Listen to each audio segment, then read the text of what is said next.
नमस्कार मंडळी, तुम्हा सर्वांना माझ्याकडून होळी आणि रंगपंचमीच्या हार्दिक शुभेच्छा. माझ्याकडून थोडासा लेट झाला आहे, पण त्याबद्दल सॉरी. आणि आमच्याकडे ना आमटी कशी करतात पुरणपोळीची तर ती मी थोडक्यात सांगते. तर आहे ना आमच्याकडे असं असतं की पोळ्यांसाठी आपण जी डाळ उकळतो ना, तर त्यातली थोडीशी डाळ काढून ठेवतो उकडल्यानंतर. आणि आपण जशी करतो ना आमटी, तसंच जसं मटणाचा साठी कांदा, लसूण, खोबरं वगैरे भाजून घेतो ना आपण, तसंच भाजायचं. आणि लसणाची फोडणी असते. मग त्याच्यामध्ये आपला कांदा, लसूण मसाला जो असतो तिखट, तो वापरून ही सगळी फोडणी करायची. आणि जी डाळ आपण बाजूला काढून ठेवली आहे ना, ती बारीक अशी वाटायची. म्हणजे तुम्हाला मी ओतताना दाखवलं ना, तसं ती डाळ वाटलेली होती थोडंसं पाणी टाकून.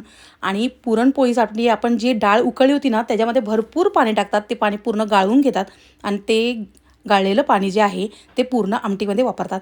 आणि जितकी हवी तितकी पातळ आमच्याकडे करत नाहीत, आमच्याकडे घट्ट आमटी असते. पण आता आम्ही हल्ली आपण सगळीकडे बघतो यूट्यूबवर वगैरे की अशी आमटी करतात.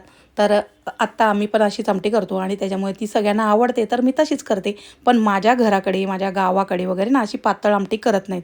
मग मी मुद्दाम अशी आमटी माझ्या घरात आवडते म्हणून मी करते.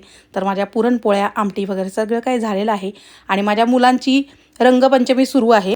रंगपंचमी आम्ही दोघेही खेळत नाही, मुलं खेळतात त्यांना बघूनच आम्हाला मजा वाटते. तर आता मी बघते आहे मुलं काय करतात काय नाही. तर ह्यांची आपली चालली आहे मज्जा. आणि आमच्या इकडे भरपूर मस्त खेळायला जागा आहे, मागेसुद्धा भरपूर जागा आहे खेळायला. तर मग त्यांची तिकडेच खूप मस्ती असते तिकडे मागे. मी काही तिकडे मागे जात नाही, नाहीतर सगळेजणी मिळून भरवून टाकतील. आणि खूप लेडीज असतात, पण मी इकडे खेळत नाही, माझी इकडे एकच रूम आहे. त्याच्यामुळे मी जात नाही खेळायला. तर त्याच्यामुळे आता यावेळी तरी कुणी आलेलं नाही आहे, नाहीतर सगळ्याजणी येतात. आल्या तर मी शूटिंग करेल. आणि ही लहान मुलं आहेत, ती किती लाजत आहेत बघा मी ब्लॉग बनवते म्हणून.